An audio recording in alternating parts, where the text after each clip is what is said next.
Merci Roanne. Bonsoir à tous. Je suis effectivement très heureuse de pouvoir vous parler de nutrition ce soir, qui est un sujet qui prend de l'ampleur petit à petit, mais qui est encore aujourd'hui insuffisamment traité en médecine générale. Et pour introduire ce sujet, cette grande thématique qui n'est pas facile, je vous propose de suivre un cas clinique. Scadi, qui est une chienne Beauceron, comme vous pouvez le voir, de 3 ans, et qui a consulté pour des signes digestifs. Alors des signes digestifs de plusieurs origines, puisqu'il y avait à la fois des régurgitations, de l'alternance, diarrhée et ténesme, donc un cas assez complexe. Et au moment de la consultation en nutrition, on avait un deuxième signe clinique qui s'était rajouté, une perte de 5 kg sur les 3 derniers mois. Donc elle avait un indice de condition corporelle de 4 sur 9 au moment de la consultation. Évidemment, cette chienne avait été suivie par le service de médecine interne qui avait fait tout ce qu'il fallait, y compris au regard dernièrement de l'aggravation de l'état général de Scadi, des biopsies digestives qui ont montré, comme Tristan l'a très bien expliqué, une infiltration lymphoplasmocytaire éosinophilique, somme toute très classique compte tenu de l'atteinte inflammatoire du système digestif. Elle avait également reçu des traitements de soutien du microbiote, des traitements symptomatiques pour la partie gastrite, et dernièrement, elle venait d'être mise sous corticoïdes afin d'espérer améliorer son état général. Elle avait bien évidemment reçu des changements alimentaires. Donc son aliment de base était un aliment assez classique chez les propriétaires, acheté sur Internet de marque Whole Food. Elle était passée sous un aliment de gamme gastro-intestinale, puis aliment hypoallergénique. Le premier aliment a montré assez peu d'amélioration après une période de test de 4 semaines, et le second aliment hypoallergénique, donc un aliment avec protéines hydrolysées et low fat, avait permis une amélioration des signes cliniques, mais malgré tout, cette perte de poids s'était accentuée au cours de cet essai alimentaire. Et donc, la première question qu'on se pose face à ce cas, c'est est-ce que la nutrition est un levier à ce stade-là intéressant à aller utiliser et à mettre en place chez cette chienne en particulier? Et pour ça, je vous propose de remettre un petit peu justement des chiffres. Selon les études, on a 65 à 90% des entéropathies chroniques qui se résolvent via l'alimentation. Donc, on a quand même de bonnes chances de croire que les changements alimentaires permettent une amélioration de l'état général. Et ces résultats, ils sont majorés si l'animal est de jeune âge, si son score clinique est bas, c'est-à-dire qu'il y a une atteinte assez modérée, et si on est en face à une diarrhée colique. Donc, Scadi présente des signes, c'est une plutôt jeune chienne, mais par contre, une diarrhée intermédiaire. Pourquoi pas tenter un nouvel essai alimentaire ? Il y a un autre argument qui nous pousse quand même à explorer ce volet-là. Si on reprend la toute dernière étude donc de janvier dernier qui nous redonne un petit peu les guidelines en termes de nutrition, on observe qu'on a 4 étapes. Première étape, c'est le choix de l'aliment, basé sur évidemment une stratégie nutritionnelle sur laquelle on va revenir. Deuxième étape, c'est l'essai alimentaire, classiquement durée de 15 jours après une transition de 7 à 10 jours. Et je vous invite, j'en profite juste un instant pour insister sur l'importance de la prescription. C'est-à-dire que quand vous proposez un changement alimentaire à un propriétaire, vous ne lui dites pas juste « prenez un aliment hypoallergénique ». Vous lui prescrivez cet aliment hypoallergénique parce que c'est le plus adapté et vous donnez une dose. Parce que si le propriétaire n'a pas de dose, il y a de grandes chances que votre animal soit maigrisse, soit grossisse et que ça soit indépendant de l'état clinique dans lequel il se trouve. Au cours de ces 15 jours, on ne laisse pas le propriétaire seul avec son chien en entéropathie chronique. Il va falloir faire des suivis et des évaluations. Alors évidemment, comme l'a rappelé Tristan, l'examen clinique est extrêmement important, notamment avec les notes d'état corporel, notes et indices de conditions musculaires également, qui vont nous donner beaucoup d'informations sur le suivi, sur l'état de l'animal. Vous pouvez aussi travailler sur les scores cliniques, CIBDA-ICCAL, le score fécal, la qualité de vie. Et c'est le moment de vérifier avec les propriétaires l'observance de votre prescription. Vérifiez que si votre aliment devait être exclusif, il est bien exclusif, qu'il n'y a pas de friandises d'à côté qui pourraient mettre en question le fait que ce changement alimentaire soit efficace ou non. Et enfin, à la fin des 15 jours, on arrive donc à la conclusion, 3 cas possibles. Amélioration complète, à peu près complète, plus de 75%, amélioration partielle, entre 25 et 75%, absence d'amélioration. En général, ce qu'on préconise, c'est que sur une amélioration très élevée à plus de 75%, on maintient l'aliment pendant plusieurs mois. On peut envisager un retour à l'aliment initial, mais pas avant au moins 4 mois. Sur une amélioration partielle, ça vaut le coup de prolonger l'essai alimentaire pour voir si c'est une question juste d'habituation, notamment d'habituation du microbiote. Et sur une absence d'amélioration, qu'est-ce qu'on fait ? Eh bien, on repart à notre première étape. Et ça, les dernières recommandations de la GLIM sont assez claires. On est censé le faire 3 fois. Et seulement au bout du 3e essai, on peut conclure à l'absence d'amélioration du changement alimentaire. Alors évidemment, ces 3 fois sont à moduler selon l'état clinique de l'animal et il peut nécessiter d'avoir des traitements adjuvants, donc notamment tout ce qui va être modulation du microbiote, probiotiques, etc., qui vont favoriser justement la réussite de ces essais-là. Dans le cas de SCADI, est-ce que mes changements alimentaires étaient suffisants ? Petite question, si vous avez bien suivi. Qui pense qu'on peut tenter un dernier changement alimentaire ? Vous êtes timide ? C'est plus facile via Google Clap. Hein. Ok. Effectivement, on n'a fait que 2 changements alimentaires, donc un 3e changement alimentaire, ça ne paraît pas complètement aberrant. En plus, on n'a peut-être pas exploré toutes les stratégies nutritionnelles. Donc, je vous propose qu'on reparte de l'étape 1 et qu'on voit justement quelles sont ces stratégies nutritionnelles. Alors, la première stratégie, la plus connue, c'est vraiment un peu la stratégie historique, c'est l'aliment hyperdigestible. Qu'est-ce que ça veut dire ? Ça veut dire qu'on attend que les protéines soient digestibles à plus de 85% et que les lipides à l'amidon soient digestibles à plus de 90%. Alors attention, ce qui est difficile à digérer pour le chien et pour le chat, ce sont les protéines. Donc on aura des aliments globalement moins riches en protéines, mais par contre en protéines plus qualitatives qui vont être mieux assimilées par l'organisme. Deuxième stratégie, enrichir l'aliment ou l'alimentation en fibres. Là, il y a possibilité ou de choisir un aliment enrichi en fibres ou de proposer des prébiotiques, donc des fibres en plus de l'aliment. En général, on utilise un mélange entre fibres solubles et fibres insolubles. Troisième stratégie, diminuer la quantité de graisse. Alors cette stratégie-là, c'est vraiment une question de concentration. La plupart des aliments low-fat, tous les aliments low-fat sont inférieurs à 30 grammes par mégacal et on va obtenir même des aliments parfois inférieurs à 20 grammes par mégacal. En ration ménagère, on arrive à descendre en dessous de 15.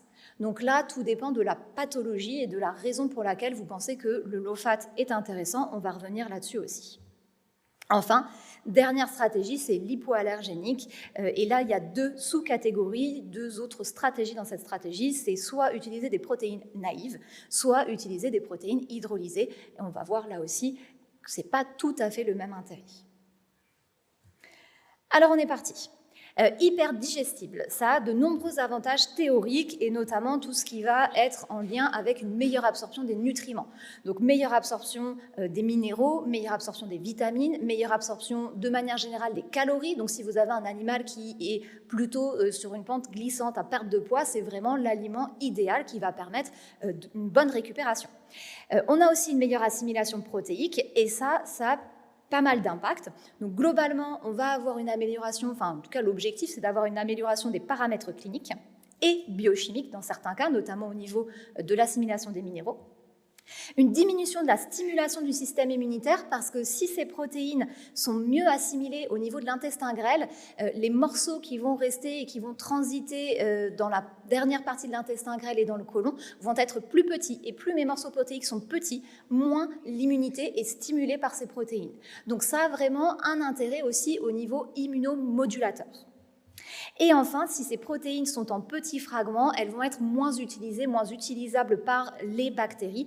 Et globalement, la flore bactérienne que l'on sélectionne avec des aliments et des régimes qui sont très protéinés, c'est une flore qui finalement est plutôt délétère pour l'animal parce qu'il va y avoir de la putréfaction, il va y avoir de la production de toxines qui sont parfois assez mal tolérées par l'organisme. Alors ces avantages, ils sont sur le papier, dans la pratique, sur les entéropathies chroniques, ça peut être insuffisant.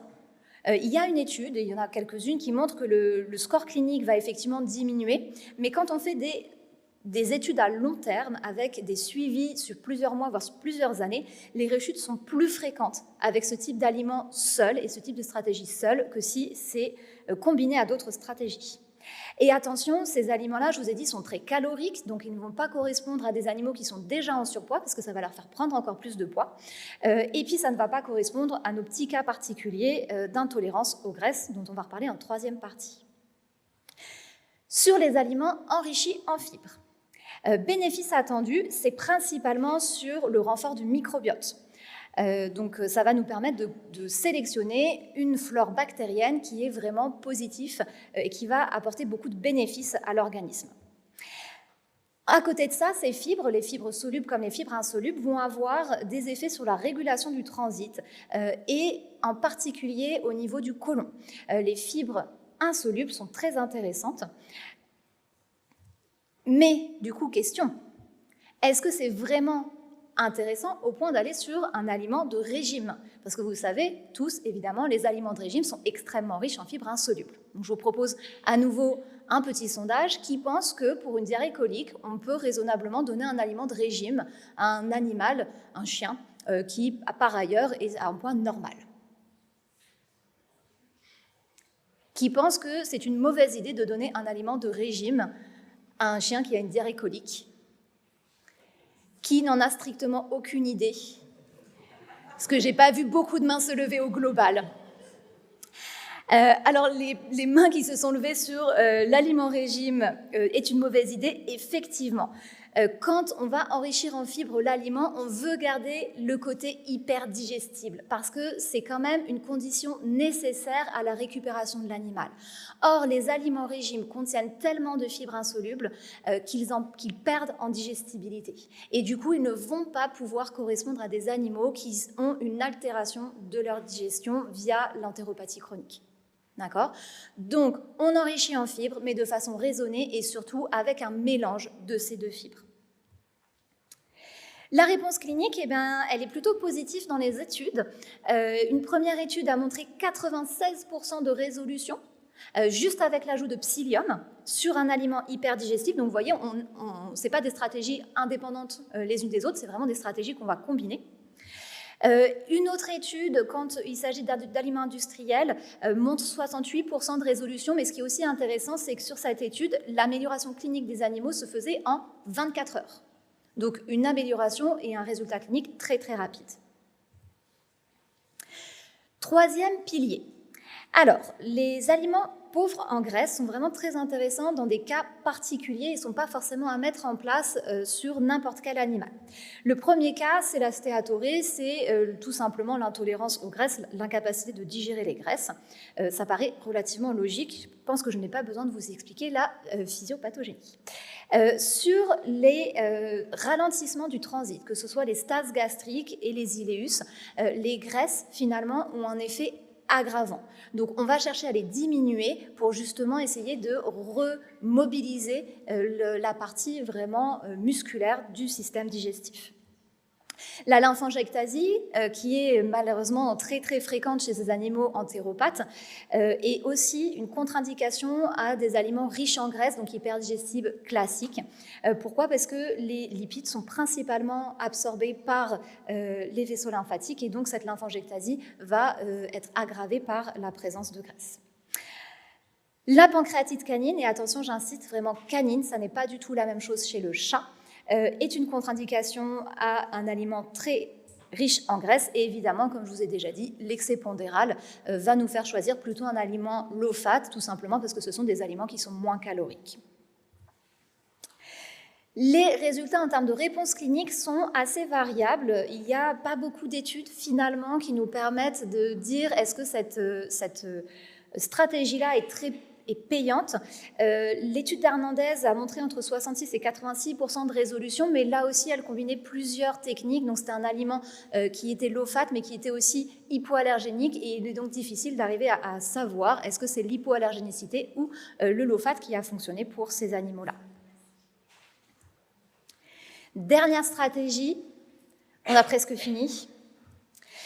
Pourquoi est-ce que l'hypoallergénique, qui est à la base un aliment dermatologique, peut être intéressant en cas d'entéropathie chronique? Eh bien parce que, en tout cas, l'hypothèse principale avancée aujourd'hui, c'est que l'animal se trouve dans un contexte de rupture de tolérance immunitaire. C'est-à-dire que l'inflammation intestinale est présente et importante, et cette inflammation, malheureusement, elle augmente la porosité de l'intestin. L'intestin qui devient plus poreux va laisser passer des fragments protéiques plus gros. Et plus les fragments protéiques qui passent la barrière intestinale sont grands, plus le système immunitaire va y répondre de façon importante et donc aggraver l'inflammation. On va parler en fait de réaction type hypersensibilité, qui ce n'est pas une allergie vraie, c'est différent de l'allergie alimentaire, mais qui malheureusement crée un cercle vicieux avec une augmentation de l'inflammation lorsque les aliments sont très allergisants. Ainsi, l'hypoallergénique a l'intérêt vraiment de diminuer la stimulation du système immunitaire. Et pour répondre du coup à la question de tout à l'heure, non, l'aliment ne sert pas que à moduler le microbiote, puisque à travers l'aliment, on va aussi chercher à moduler la réponse et l'inflammation qu'on a au niveau des intestins. La réponse clinique, eh bien, les études nous disent qu'on a vraiment des réponses qui sont très différentes en fonction de la stratégie utilisée. C'est-à-dire que si c'est une protéine naïve, on va avoir autour de 50-60% de résolution, mais le retour à l'aliment initial se fait sans rechute, contrairement à notre hyperdigestible au départ.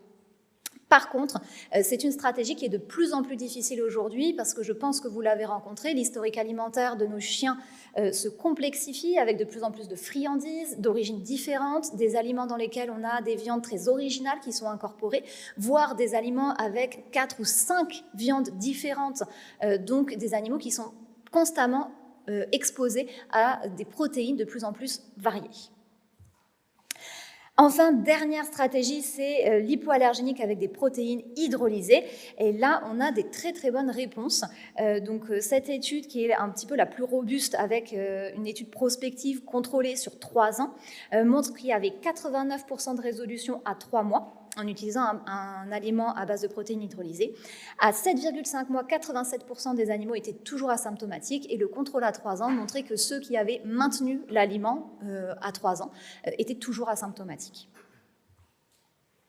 Donc, si on résume nos 4 stratégies, la première, elle est bien, mais elle peut s'avérer vraiment insuffisante. La deuxième, intéressante surtout pour les colopathies, ça permet un vrai soutien du microbiote. Troisième, dans des cas particuliers, le low-fat peut être intéressant, stéatorée, lymphangiectasie, pancréatite, animal en surpoids. Et l'hypoallergénique est particulièrement indiqué si vous avez vraiment connaissance d'une inflammation marquée, si votre entéropathie chronique notamment est présente depuis longtemps. Et dans ces cas-là, il est a priori plus utile d'utiliser des protéines hydrolysées qui ont, d'après des études scientifiques, un meilleur effet que les protéines naïves. Et ce qu'a dit dans tout ça ? Vous ne l'aviez pas oublié. Alors, dans mon historique alimentaire, qu'est-ce que j'avais? Une première marque Internet qui ne répond pas aux critères, donc on ne va pas la considérer comme un essai alimentaire. En deuxième aliment, j'avais un aliment juste hyperdigestible. Mon aliment hyperdigestible, on l'a vu, n'a pas fonctionné, on pouvait s'y attendre. D'accord ? Pour autant, ça reste une stratégie qu'il va falloir utiliser et qu'on va conserver dans le choix de nouvel aliment.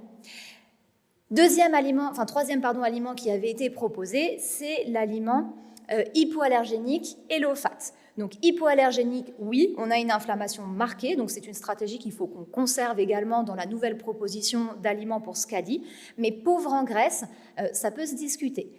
Là, il y avait un intérêt de le tester, étant donné que SCADI avait des marqueurs de ralentissement de la vidange gastrique avec des régurgitations marquées, par exemple.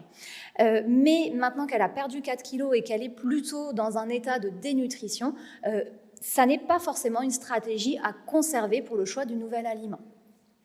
Enfin, on peut se pencher sur la partie enrichie en fibres. Alors, je vous rassure, évidemment, mes confrères du service de médecine interne avaient prescrit des prébiotiques, mais il faut savoir que la réponse est très individu-dépendant, très dépendant aussi du complexe de fibres que vous allez utiliser. Et là, ça vaut le coup, du coup, de tester différentes marques avec des fibres enrichies ou de tester différentes origines, justement, de fibres. Mais je laisserai Kevin vous parler un petit peu plus en détail des prébiotiques.